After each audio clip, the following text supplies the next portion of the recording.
ये म्यांमार और बैंकॉक की राजधानी थाईलैंड की उस तबाही का वीडियो है जहां दोनों ही जगहों पर भयंकर तरीके से धरती हिली। म्यांमार में 7.2 तीव्रता वाला भूकंप आया जिसने भारी तबाही मचाई। ये तस्वीर उस बात की गवाह है कि अब यहाँ सवाल ये है कि आखिर भूकंप की तीव्रता होती क्या है और इसको किस आधार पर मापा जाए। इसके साथ ही बड़ा सवाल ये है कि कितनी तीव्रता वाले भूकंप की तबाही कितनी भयंकर है। इससे भी बड़ा सवाल ये हो जाता है कि 7.2 तीव्रता वाला भूकंप कब कहाँ आया और उसने कितनी कितनी बड़ी तबाही मचाई। चलिए वीडियो में जानते हैं इन सभी सवालों के जवाब। क्या होती है भूकंप की तीव्रता? भूकंप की तीव्रता का मतलब होता है कि धरती कितनी तेज गति से डोली, यानी कि उसकी ऊर्जा कितनी है। इसको रिक्टर स्केल के जरिए मापा जाता है। रिक्टर स्केल पर भूकंप की तीव्रता 1 से 9 तक होती है, लेकिन ये आंकड़ा छोटा मोटा आंकड़ा नहीं, क्योंकि रिक्टर स्केल पर हर एक अंक की बढ़ोतरी का मतलब होता है कि भूकंप की ताकत 10 गुना बढ़ गई।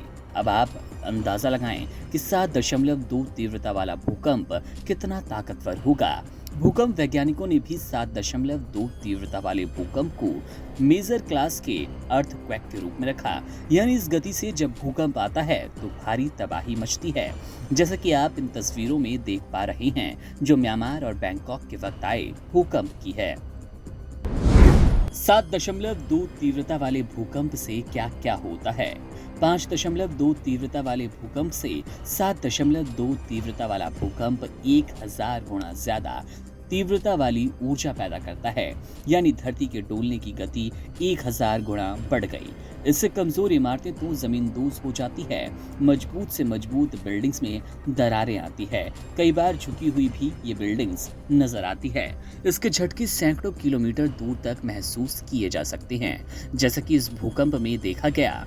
म्यांमार में आए भूकंप के तेज झटके बैंकॉक के थाईलैंड में भी महसूस किए गए। 7.2 तीव्रता वाला भूकंप मजबूत इमारतों में दरारे के साथ भूस्खलन भी ला सकता है। इसके साथ ही अगर समुद्र के इलाके में इस तीव्रता का भूकंप आया तो ये सुनामी बना सकता है। 7.2 भूकंप ने कब कब कितनी तबाही मचाई? इसका इतिहास काफी लंबा है, लेकिन हम आपको उन मुख्य तबाहियों से अवगत कराएंगे जिनसे काफी ज्यादा नुकसान हुआ। मानव पर कहर बन गया था 7.2 तीव्रता वाला भूकंप। शुरुआत करते हैं 2024 में ताइवान में आए इसी तीव्रता वाले भूकंप से। जब ताइवान में ये भूकंप आया था तब गगनचुंबी इमारतें झुक गई, बिजली की सप्लाई को बंद करना पड़ा। इतना ही नहीं, भूस्खलन भी ट्रिगर हुआ। इसमें 19 लोग मारे गए और तकरीबन 1100 लोग घायल हो गए। इतना ही नहीं, ताइवान में सुनामी की भी चेतावनी जारी करनी पड़ी। वहीं 2021 में हैती में 7.2 तीव्रता वाले भूकंप ने भारी तबाही मचाई। हैती से साउथ इलाकों में खासकर लेस केयर्स, जेरेमी शहर तो मानो तबाह हो गए। रिपोर्ट्स के मुताबिक इस भूकंप से तकरीबन 2200 लोगों की जानें गई, वहीं 12000 से ज्यादा लोग घायल हो गए। इतना ही नहीं, कई इमारतें जमींदोज हुई। 2018 में मैक्सिको में 7.2 तीव्रता वाले भूकंप ने सैकड़ों इमारतों को नुकसान पहुंचाया।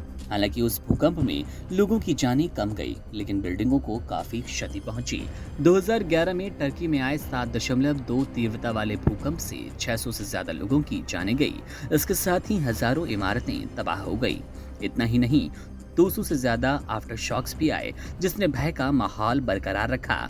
वहीं 2023 में मोरक्को में 7.2 तीव्रता वाले भूकंप की वजह से सैकड़ों लोगों के मारे जाने की खबर मीडिया रिपोर्ट्स में प्रकाशित हुई। मोरक्को भूकंप में गांव के गांव मलबे में तब्दील हो गए। मोरक्को भूकंप उस वक्त 2023 का सबसे शक्तिशाली और विनाशकारी भूकंप माना गया। भूकंप को लेकर आपके मन में क्या अनुभव है? कमेंट सेक्शन में जरूर बताइएगा।